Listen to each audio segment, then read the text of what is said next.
Good afternoon, ladies and gentlemen. My name is Michael Hook. I work for Flying Fish. We're the leading provider of professional instructional courses in water sports and snow sports. This segment, working as a water sports instructor, I'm pleased to bring up to stage Zoe Ombler, who is a freelance skipper and professional instructor in the yachting industry. So, Zoe, if you'd like to come up, please. Hello there. My name is Zoe. I hope you can all hear me. I'm not going to talk for very long. Just want to give you another side of the working in the industry, really, and proof that you don't need to be either 18 or bearded or built like Ben Ainsley to be a sailing instructor or a full-time skipper. So how did I get to work in the industry? Well, this is me.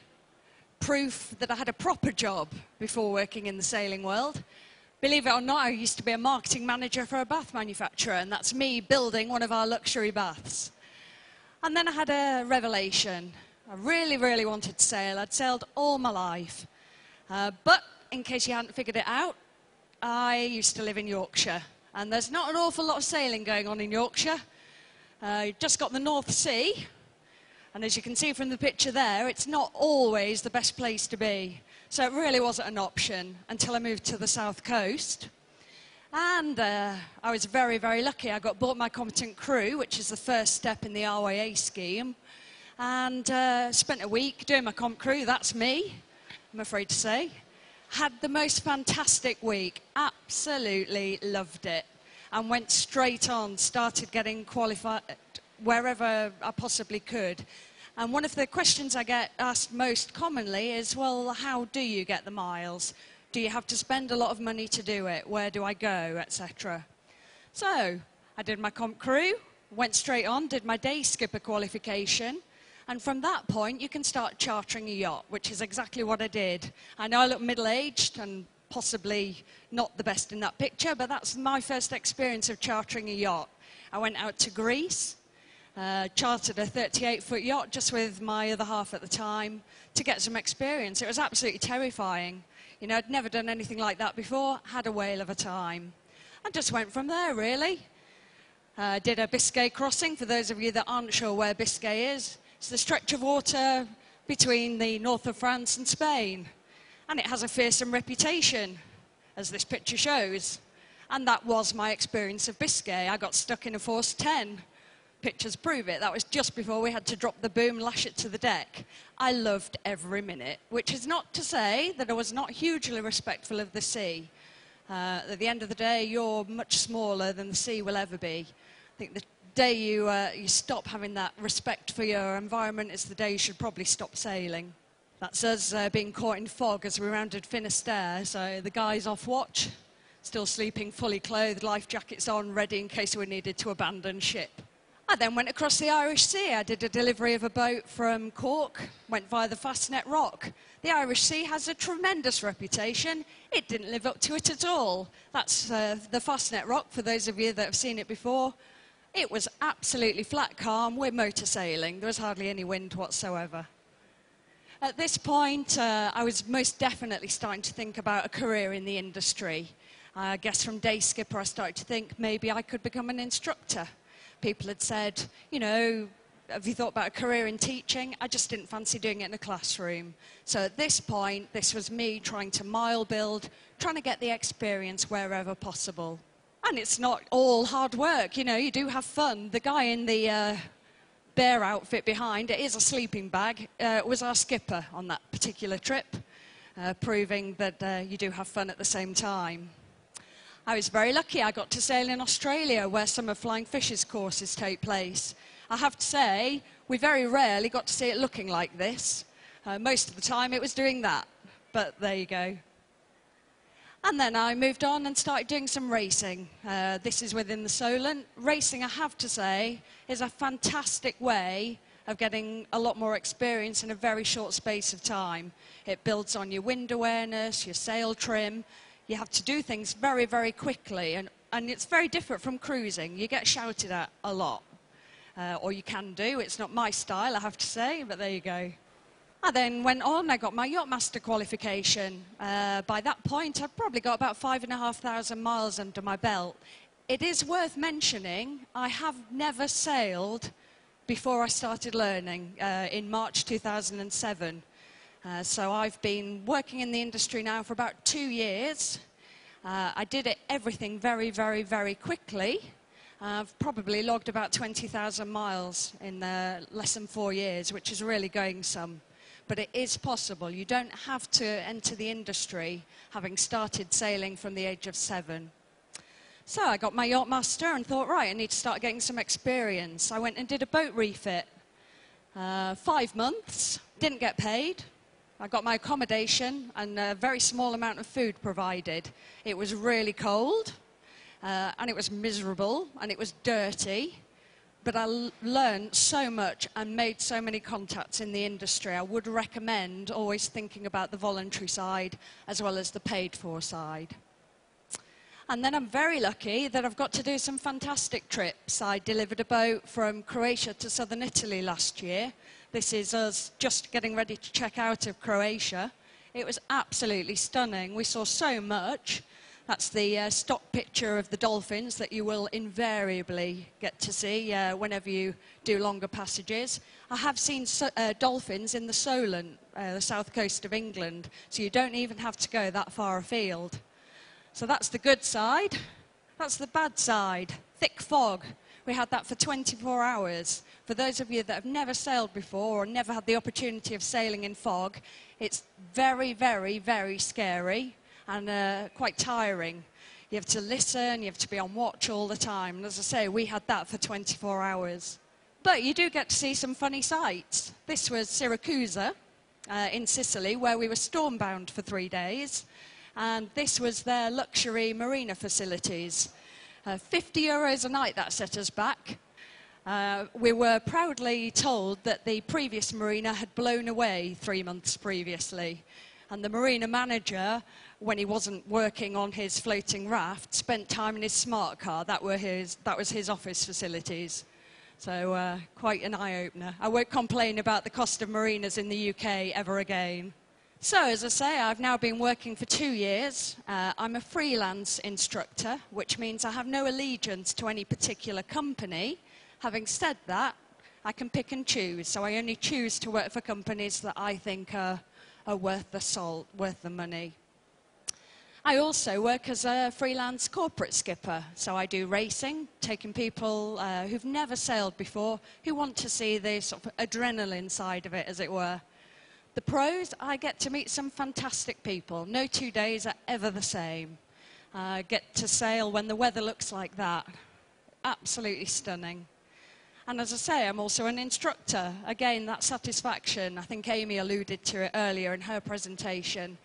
Seeing that light bulb moment when somebody gets turned on by what they're doing, they learn to tie one of their 8 required knots when they've been struggling with it all week, or you know, the first time they take the helm thinking, oh my God, how can I ever sail this 40-foot yacht when there are another 3,000 boats around us? It's tremendous. It can also be quite stressful. That's me laid out on the pontoon, desperate for a double brandy, having just parked the boat in the most challenging conditions I think I've ever encountered. So what's next? Well, for me, I'm a cruising instructor at the moment. Teach shore-based. My next challenge, personally, is my yachtmaster instructor, which is happening next month, fingers crossed. I'm quite nervous about it, but that will mean that I can teach right the way to yachtmaster level myself. It also means that hopefully I can be paid a little bit more on a daily rate. We do earn more than you would as a windsurfing instructor. My day rate as a cruising instructor is probably in the region of £85 to £100 a day. Hopefully as a yachtmaster instructor, I can expect to earn £10, £20 extra a day. The corporate side does pay better. It's very different. You will find yourself teaching, especially if you teach for a living anyway. And my next big challenge, I'm going to go full-time as a skipper, all being well, of a 54-foot sailing yacht within the Solent. Again, another massive personal challenge, one I'm really, really excited about. So, just to prove, it is really possible to achieve an awful lot in a very short space of time if you're prepared to work hard. It's a small industry, you'll get to meet people, make lots of contacts, and it's a fantastic life. You can work all year round. This is me sailing offshore to Dartmouth in December last year. It was really cold. You can see the woolly hats and the mittens. But alternatively, you might find yourself working in the Caribbean where the conditions are a lot warmer, much more pleasant. And I think that really sums it up. I wouldn't go back to a normal job. There are days when I wake up and, you know, I'm tired and it's chucking it down and I haven't slept very well the night before. But it's just fantastic. Being out there, encouraging other people to go the same route that I've gone, to just get that enjoyment, it's fantastic. I just wanted to know how long it took you to get your yacht master. It's a really good question and one I'm quite often asked. I was really lucky. I didn't work when I was qualifying. I was in a relationship with a guy that earned a lot of money, and he was quite happy for me to be a stay-at-home housewife, which meant I had all the time in the world to go off sailing, to follow up on opportunities. I qualified in just over a year's time, about 14 months it took me from start to gaining my Yachtmaster qualification. We quite often get asked, is it worth looking at the fast track opportunity, the Zero to Hero? Flying Fish are a company that offers such a scheme. I looked at doing it myself when I was trying to qualify, and I didn't need to do it because I had all the time in the world to train. For people who are either trying to fit it into a short space of time or are thinking about leaving a job to go and work in the industry, I think they can be a very, very good idea. I think it's fair to say there are real work prospects as well doing some of the fast-track courses. You eat, sleep, live sailing solidly for 12 weeks. The shortest we would do is 9 weeks, but most people do a 12-week course. The industry looks at it and some say, well, are these people really good sailors? Can they be good sailors in 12 weeks? Well, yes, if you follow a career path similar to Zoe, post the qualification, you go out there and you start as an instructor, you build your experience, you'll slowly work on bigger and bigger yachts. The gentleman you saw on the picture earlier dressed as a bear in a sleeping bag, he did a fast-track course with us, and after several years of working up, he became skipper of a lovely oyster, 65-foot oyster, Sotavento. So he proved he had an IT background before. I've had a real background, did a fast-track course, and I've gone beyond the sailing now and actually gone into sort of a management role within the industry. Do you have to do the go through the day skipper, coastal skipper? You don't do that. No, you don't have to. I think everybody is, you know, it's the path that you want to choose. I did my competent crew, I did my day skipper. I didn't do my coastal skipper because by that point I had a lot of miles, more than you needed for the Yachtmaster programme. And I just wanted to get on with it, to be honest. A lot of people going through doing your coastal skipper first is a good idea because it's the first time you'll have an external examiner on the boat, which will make you more nervous than you would ever imagine. And it gives you an indication of what level you're at. But you don't have to do that at all. There is nothing to stop you going straight to Yachtmaster if you really wanted. It might not be the most advisable route, but it is possible. It's fair to say there are a lot of people who've done some sailing and want to make it a career and don't have to do the whole programmes, or they can just pick and choose. There are prerequisites that you have to have within yachting to be able to get the Yachtmaster qualification, which is the first rung on the ladder as a professional. But how you go about it, or whether you need to do all modules or all parts of these courses, is down to you as an individual and the school advising you whether you've got enough skills and skills to get to the qualifications. Can I just finish off just one comment? Obviously, we talked about the fast-track programmes. There is a lot of criticism about them. People aren't always that complimentary. They say, how on earth can you possibly get to Yachtmaster in as little as 12 weeks? You know, what sort of experience? I've been sailing for 20 years. Well, that may be the case, but you'll often come across people that say they've been sailing for 20 years. That means they've been on a flotilla holiday maybe for a week, 2 weeks a year. Well, not necessarily wrong, but they'll have been quite picky and choosy about the weather conditions that they'll have gone out in. I teach fast-track students as well as people working their way through the RYA syllabus. We go out whatever the weather. I've had 56 knots of wind over the deck of a boat in the Solent and still been teaching. So, you know, you have to weigh that up. That's brilliant, yeah. It is about living, sleeping, eating solidly, non-stop when you do these sort of courses. And I did one. I'd done a bit of sailing, but I did an intensive course.